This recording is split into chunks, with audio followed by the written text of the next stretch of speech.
पहलग्राम आक्रमण को दृढ़ निंदा कले वरिष्ठ बीजेपी नेता संतोष महांती।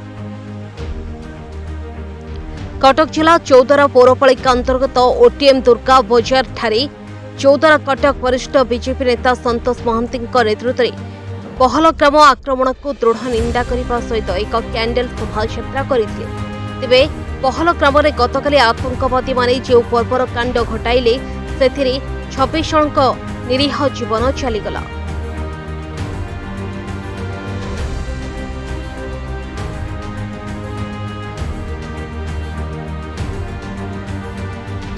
श्री महांती नेतृत्व में शताधिक युवक और महिला माने कैंडल धरी ओटीएम दुर्गा बजार ठारू तारिणी मंदिर पर्यंत आसिथिले।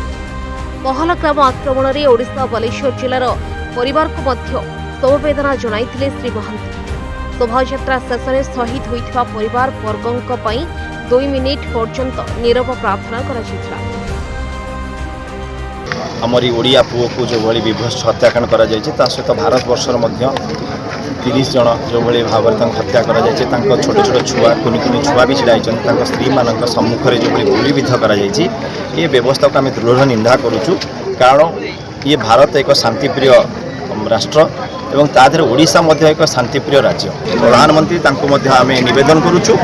ता सहित आपड़ देखिथिबे वेस्ट बेंगल में जो भली ममता बानर्जी व्यवस्था से हिंदू माने जो भली नरसंहार व्यवस्था चली बंद करा जाओ एवं ता सहित राष्ट्रपति शासन जारी करा जाओ तापे आम समस्त दाबी करूछु। परिवार बालेश्वर जिलू जाइथिले काश्मीर भाया जगार सेठी निजर स्वाधीनता घर भाभी सेठी बुलाबुली करने अवस्था हिंदू धर्म भाभी जो मैंने आतंकवादी मैंने आक्रमण कले मर्मन्तुद भाव मारी दि जाइए परिवार को पूरा गोटे परिवार घर मूलदुआ को हटई दि जाइए। से आम बहुत दुखित। आम सरकार को अनुरोध करूँ जिते शीघ्र हम से आतंकवादी को उचित दंड दि जाऊ एवं परिवार को सहनशीलता भाव जेकोसी भाव व्यवस्था रखु एवं हिंदू धर्म प्रति सरकार प्रति लोक मानकर जो विश्वास भरोसा अच्छी बजाई रख। Cuttack Choudwar Kanhu Behera report pro news प्रतिदिन ओडिशा।